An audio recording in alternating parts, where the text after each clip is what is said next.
ఇక్కడ కూర్చున్నటువంటి మన యొక్క జీవితాలలో ప్రభువును నమ్ముకున్నట్లయితే, అలాగే బాప్తిసం పొందినట్లయితే, నేను ప్రభువుకు దాసుడని అనుకున్నట్లయితే, ప్రభు యొక్క బిడ్డనని నువ్వు అనుకున్నట్లయితే నీ పాపములు క్షమించబడ్డాయా?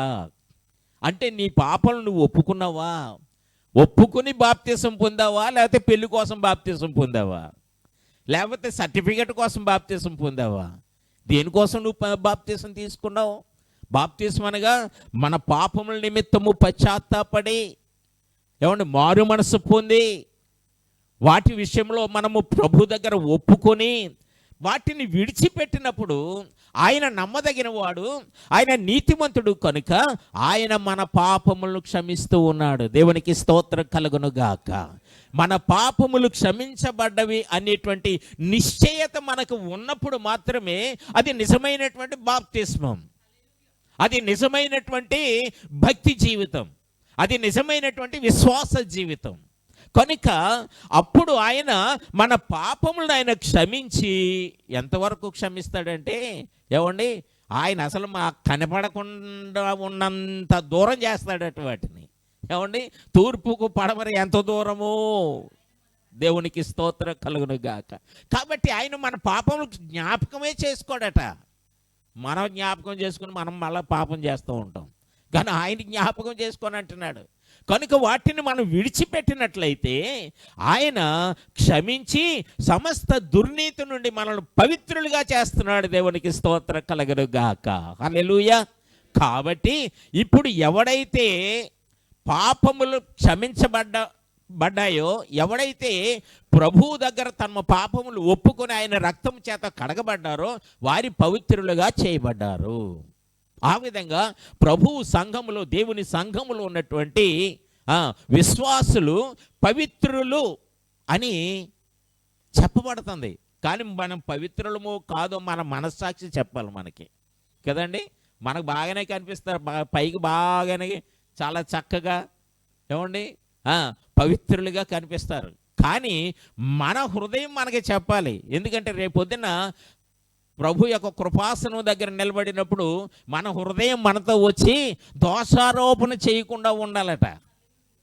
ఏమండి, లేకపోతే మన హృదయమే వచ్చి, ప్రభువా వీడు పైకి బాగానే కనిపిస్తున్నాడు, వీడు బాగా కోటింగ్లు వేసుకుంటున్నాడు, బాగా మంచి మరి డ్రెస్సింగ్ చేసుకుంటున్నాడు, కానీ వీడి జీవితం ఎటువంటి నాకు తెలుసు అని మన హృదయమే మన మీద నేరారోపణ చేస్తుందట. అందుచేత ఏం చేయాలి? మనం పవిత్రులుగా ఉండాలి అంటే, లేదా మనం పవిత్రులమని మన మనస్సాక్షి మనకు రుజువు చేయాలి. దేవునికి స్తోత్రం కలుగును గాక. హల్లెలూయా, హల్లెలూయా, హల్లెలూయా. కాబట్టి నీతిమంతులు ఎవరు? ధర్మశాస్త్రమును అనుసరించిన వారు, వాక్యమును అనుసరించి నడుచుకున్నవారు నీతిమంతులై ఉన్నారు. మనము నీతిమంతులుగా ఉన్నామో లేదో మనల్ని మనమే పరీక్ష చేసుకోవాలి. మనం పవిత్రులమో కాదో మనము పరీక్ష చేసుకోవాల్సిన వారమై ఉన్నాం. దేవునికి స్తోత్రం. హల్లెలూయా, హల్లెలూయా, హల్లెలూయా. కాబట్టి ఈ సాక్ష్యము పొందిన వారందరూ కూడా దేవుని యొక్క నీతికి వారు సాక్షులుగా ఉంటున్నారు. దేవుని యొక్క నీతికి సాక్షులుగా ఉంటున్నారు. కావున త్వరగా మనం చూసినట్లయితే ఈ నీతిమంతుడు అనగా ప్రభువు చేత నీతిమంతుడని తీర్చబడిన వాడు, అనగా ప్రభు యొక్క వాక్యానుసారంగా జీవిస్తున్నవాడు, వాక్యమును అనుసరించేవాడు, వాక్యమును ఒక ఆధారంగా చేసుకున్నవాడు నీతిమంతుడై ఉండగా, ఈ నీతిమంతుడు ఎలా జీవించగలడట? తప్పుడు బోధలు ఉన్నాయి దీంట్లో, జాగ్రత్త, మీరు ఆలోచించుకోండి. ఈ నీతిమంతుడు ఎలా జీవించగలడట? రోమీయులకు రాసిన పత్రిక 1వ అధ్యాయం 17వ వచనాన్ని చదువుకుందాం.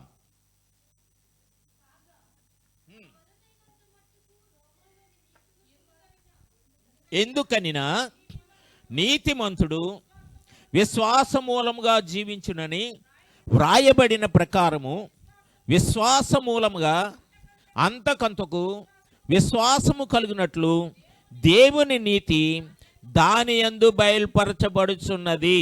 నీతిమంతుడు విశ్వాసమూలముగా జీవించును. ఏంటట? నీతిమంతుడు విశ్వాస మూలముగా జీవించును. అందుకే రోమీలకు రాసిన పత్రిక 3:22 అంటున్నాడు, అది యేసుక్రీస్తునందరి విశ్వాస మూలమైనదై నమ్మువారందరికీ కలుగు దేవుని నీతి అయి ఉన్నది. పౌలు భక్తుడు ఈ రోమీలకు రాస్తూ కొన్ని విషయాలు రాస్తున్నాడు. దీంట్లో ఏంటంటే విశ్వాస మూలముగా నీతిమంతుడని తీర్చబడతాడు అని ఇక్కడ నొక్కి చెప్పాడు. ఇది పట్టుకుని చాలామంది ఏం చేస్తున్నారంటే, మనకు క్రియలు అక్కర్లేదు, విశ్వాసం ఉంటే చాలు, బాప్తిసం పొందితే చాలు, మన పరలోకం వెళ్ళిపోతాం. ఏదో బోర్డింగ్ టికెట్ దొరికినట్టుగా మనకి. ఏమండి, ఇంక మనకి ఇమిగ్రేషను అది ఇది ఏం అక్కర్లే, వెళ్ళిపోయి ఎక్కడ ఫ్లైట్లో కూర్చోవడమే. చూడండి, మరి నిన్న ప్రయాణం అయ్యి వచ్చారు, ఎన్ని సర్టిఫికెట్లు తీసుకున్నారో, ఎన్నిటి మీద సంతకాలు పెట్టి వచ్చారు కదండి. వీళ్ళ చెబుతున్నారు ఏమి అక్కర్లేదు, నువ్వు బాప్తిసం పొందావా నేరుగా పరలోకం వెళ్ళిపోతావు. నువ్వు ఎన్ని బుడ్డలు తాగినా పర్లేదు, ఎన్ని తోటాలు కాల్చినా పర్లే, నువ్వేం చేసినా పర్లే, వచ్చి కూర్చో అంతే, నువ్వు వెళ్ళిపోతావు. ఎందుకంటే విశ్వాసమూలముగా జీవిస్తున్నాడు.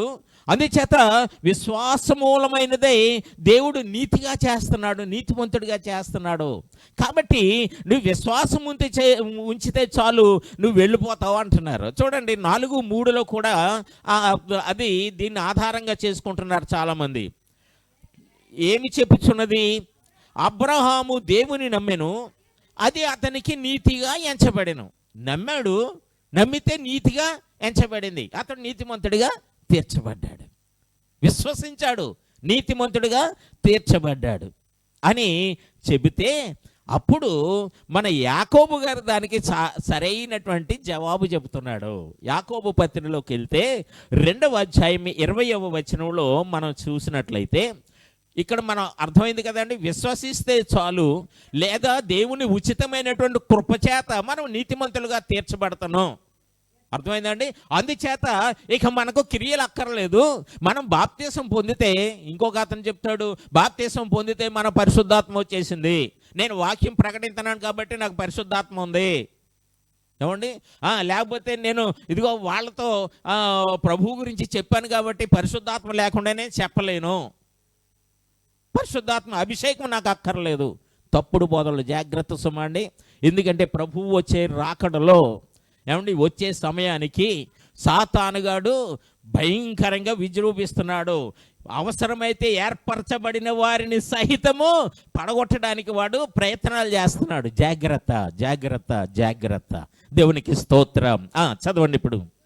వ్యర్థుడా, క్రియలు లేని విశ్వాసము నిష్ఫలమైనదని తెలుసుకొని కోరుచున్నావా? మన పితరుడైన అబ్రహాము తన కుమారుడైన ఇస్సాకును బలిపీఠము మీద అర్పించినప్పుడు అతడు క్రియల వలన నీతిమంతుడని తీర్పు పొందలేదా? ఇంకా విశ్వాసం అతని క్రియలతో కూడి కార్యసిద్ధి కలుగ చేసిననియు, క్రియల మూలముగా అతని విశ్వాసము పరిపూర్ణమైనదని గ్రహించుచున్నావు కదా.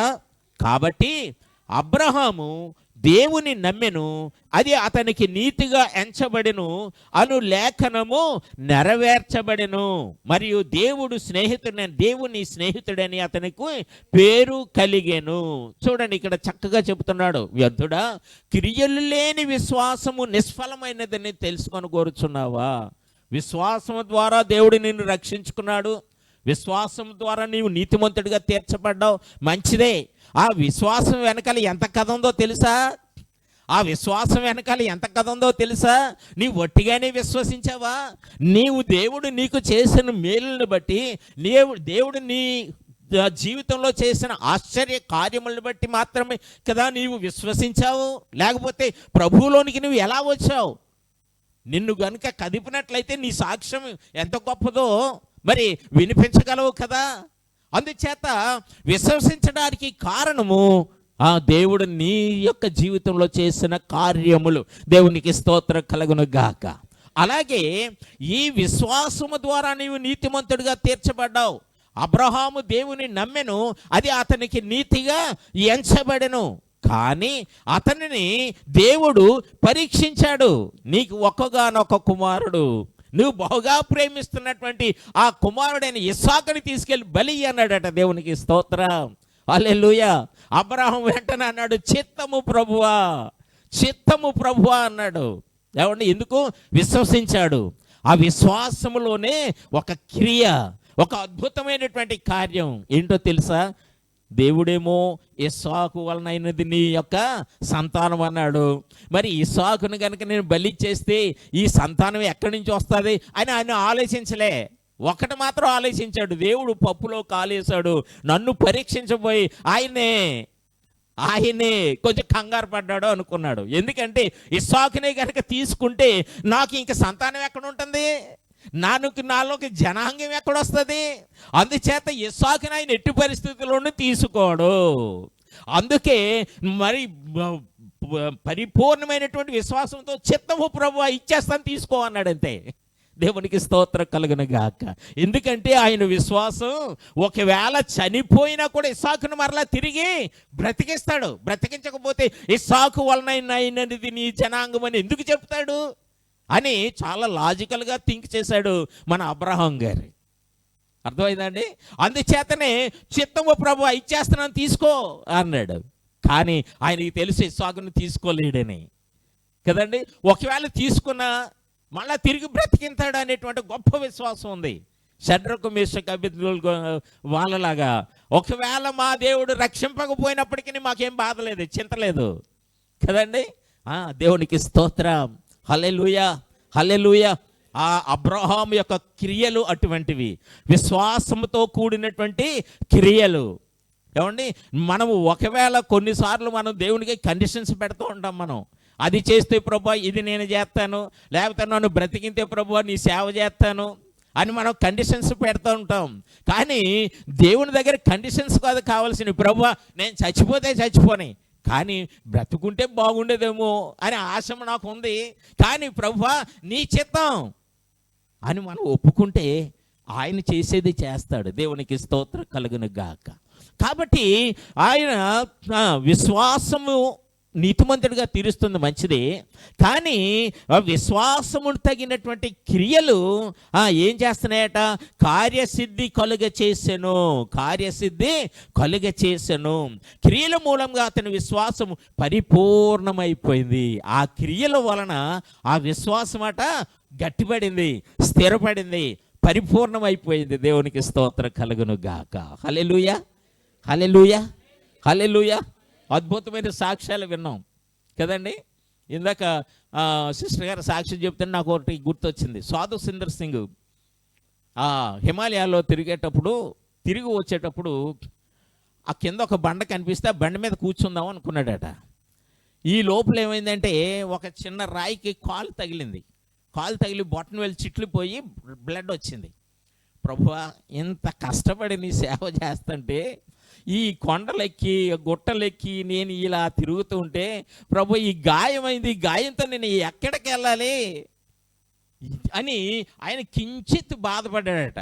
ఎంతో కాదు, కొంచెం ప్రభు నీ చిత్తం అనుకొని తీరా ఈ రాయి ఏమైందంటే ఈ కోరిక తగిలినటువంటి కాలికి తగిలినటువంటి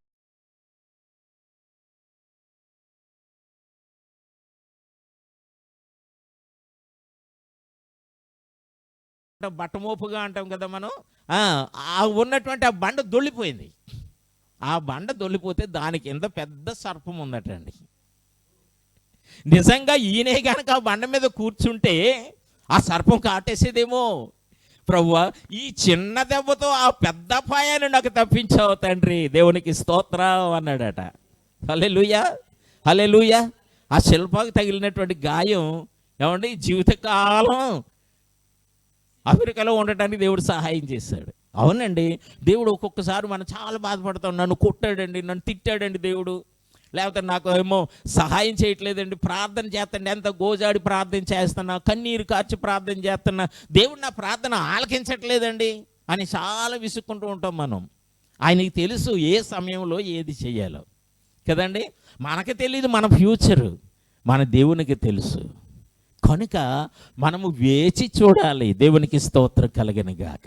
ఈ వేచి చూసేటప్పుడు ఈ తప్పుడు బోధలు అడ్డొస్తూ ఉంటాయి మధ్యలో.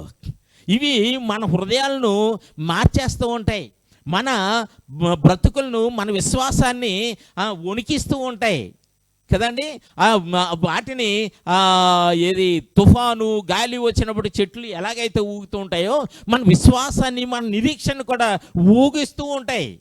కనుక స్థిరముగా ఉండాలి. దేవునికి స్తోత్రం కలుగును గాక. ప్రార్థన చేయాలి స్థిరముగా, విశ్వాసముతో మనము ఆయన యొక్క జవాబు కొరకు మనం ఎదురు చూసినట్లయితే ఏమండి, ఒక్కొక్కసారి ఒక రోజులో జరిగేది ఒక నెల పట్టవచ్చు, నెల పట్టేది సంవత్సరం పట్టవచ్చు. కొన్నిసార్లు ఇది అర్జెంట్ మ్యాటర్ లాగా అనుకున్న వెంటనే జరిగిపోవచ్చు. అది దేవుని చిత్తం అంతే.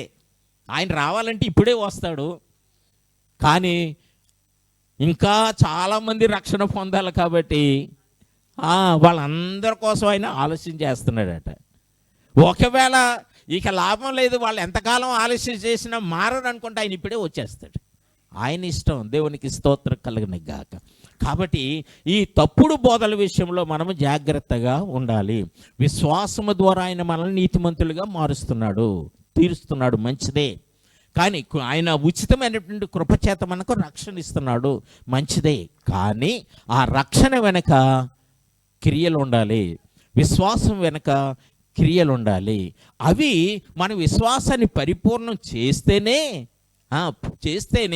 మన రక్షణను మనం కాపాడుకోగలం, ప్రభువు దగ్గరకు మనం వెళ్ళగలం. దేవునికి స్తోత్రం కలుగును గాక. ఏమన్నా మన ఎదురుగా భోజనం ఉంది, తినేసాం అనుకుంటే సరిపోద్దా? తినాలి కదా. తిన్నప్పుడే కడుపు నిండుతుంది. అందుచేత ఆ విధంగా క్రియల ద్వారా మన విశ్వాసాన్ని పరిపూర్ణం చేసుకోవాలి. మన యొక్క ప్రార్థనా జీవితం ద్వారా నిరీక్షణను మనము పరిపూర్ణం చేసుకోవాలి. మన భక్తి జీవితాన్ని పరిపూర్ణం చేసుకోవాలి. ప్రభు యొక్క కృప మన మీద ఉండాలంటే, ఆయన ఆశ్చర్యకార్యాలు, అద్భుతాలు మన జీవితాల్లో చూడాలంటే ధర్మశాస్త్రాన్ని చదవటం, వినడం కాదండి, దాన్ని అనుసరించాలి. దేవునికి స్తోత్రం కలుగును గాక. అప్పుడు ఈ తప్పుడు బోధల నుండి మనము పడిపోకుండా, ఏమండి, మన స్థిరత్వాన్ని పాడు చేసుకోకుండా, మనము అస్థిరులం కాకుండా స్థిరముగా దేవునిలో ఉండగలం.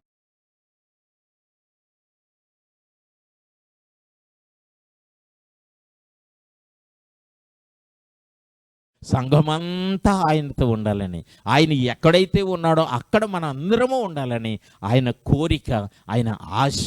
అందుచేత మనందరము కూడా ఆయనతో ఉండేలాగన మన బ్రతుకులు సరి చేసుకుందాం. ఈ లోకములో మనల్ని పడగొట్టేటువంటి, మనల్ని పాడు చేసేటువంటి నీతికి విరోధమైన బోధలు చాలా ఉన్నాయి. వాటన్నిటిని కూడా పరిశోధించి వాటిని మనం విడిచిపెట్టి దాని ద్వారా మన స్థిరత్వాన్ని పాడు చేసుకోకుండా, మన విశ్వాసాన్ని పాడు చేసుకోకుండా, మన నిరీక్షణను పాడు చేసుకుండా ప్రభు కొరకే మనం జీవిద్దాం, ఆయన వైపే మనం చూద్దాం. దేవునికి స్తోత్రం కలుగును గాక. చివరిగా హెబ్రీయులకు రాసినటువంటి పత్రిక 12వ అధ్యాయం 1వ వచనము మళ్ళీ మనం చదువుకుందాం. చాలాసార్లు మనం చదువుకున్నాం దాన్ని. చదవండి. ఇంత గొప్ప సాక్షి సమూహము మేఘము వలె ఆవరించి ఉన్నందున మనము కూడా ప్రతి భారమును సులువుగా చిక్కులు పెట్టు, ప్రతి పాపమును విడిచిపెట్టి, సులువుగా చిక్కులు పెట్టు, పాపములను విడిచిపెట్టి విశ్వాసమునకు కర్తయు దాన్ని కొనసాగించువాడైన యేసు వైపు చూచుచు మన ఎదుట ఉంచబడిన పందెములో ఓపికతో పరిగెత్తుదా. అబ్బా, ఇదొక ప్రసంగం అండి. దీంట్లో ఎన్నో ఉన్నాయి. ఓపికట, పందెం అంట, పరిగెత్తడం అట కదండి. ఎలా చూస్తూ యేసు వైపు చూడాలట కదండి. ఆయనేమో విశ్వాసమునకు కర్త, దాన్ని కొనసాగించేవాడు. కాబట్టి ఆయన వైపు మనము చూస్తూ మనము మన పందెపు రంగమైనటువంటి ఈ క్రైస్తవ జీవితంలో, క్రీస్తును పోలినటువంటి జీవితంలో పరిగెడదాం. ఆగి సాగిపోవడం కాదు, కానీ నడుచుకుంటూ వెళ్ళడం కానీ ఎప్పటికప్పుడు పరిగెట్టాలి. ఎందుకంటే పస్కా భుజించాలంటే ఎలా భుజించాలట? నడుం కట్టుకోవాలి, కర్ర పట్టుకోవాలి. మరి మనం త్వరపడుతూ తినాలట. దేవునికి స్తోత్రం కలుగును గాక. అలాగే ప్రభు దగ్గరకు మనం వెళ్ళేటప్పుడు కూడా మరి మనము స్థిరమైనటువంటి విశ్వాసంతో మరి నడవటం కాదు, పరిగెత్తుకుంటూ ప్రభు దగ్గరకు మనం వెళ్ళాలి. ప్రభు రాకడలో మనం ఉండాలి. ప్రభు మనల్ని అక్కడికి తీసుకుని వెళ్ళడానికి సిద్ధంగా ఉన్నాడు కనుక ఆయనకు అవకాశం మనం ఇవ్వాలి. కనుక ఆ విధంగా ప్రభు రాకడ కొరకే మనం సిద్ధపడదాం. దేవుడి మాటలు దీవించును గాక. ఆమేన్. Praise the Lord. Thank you pastor గారు. మనందరం లేచి నిలబడదాం.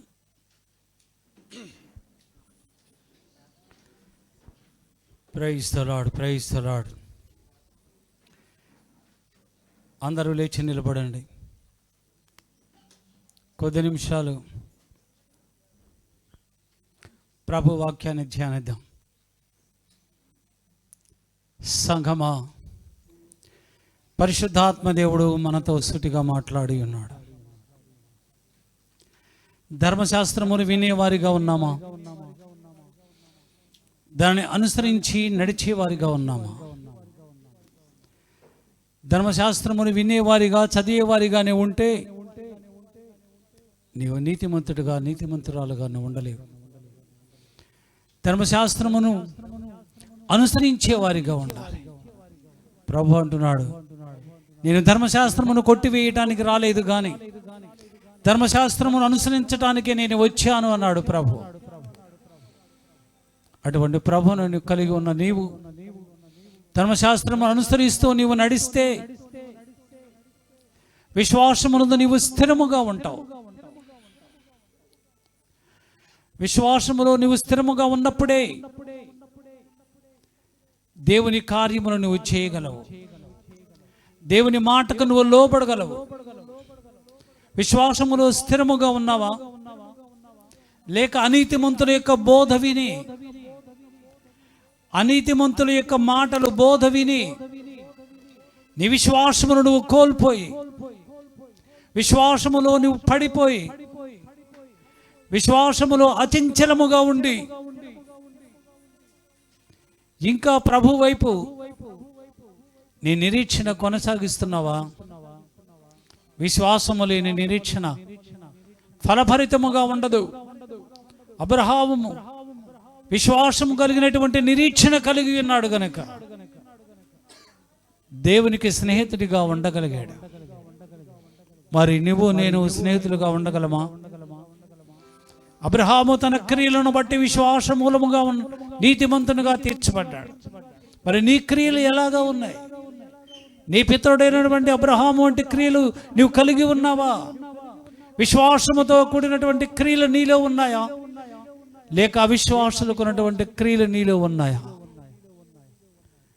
యోబు స్నేహితులు యోబుని నిరుత్సాహపరుస్తూ ఉన్నారు. దేవుని చేత యోబు నీతిమంతుడు, యథార్థమంతుడు, దేవుని యందు భయభక్తులు కలిగిన వాడని దేవుని చేత యోబు సాక్షిగా జీవించాడు. దేవుడే సాక్ష్యం చెబుతున్నాడు యోబుని గురించి. మరి యోబు స్నేహితులు అంటున్నారు, నువ్వు యథార్థవంతుడు అయితే, నువ్వు నీతిమంతుడు అయితే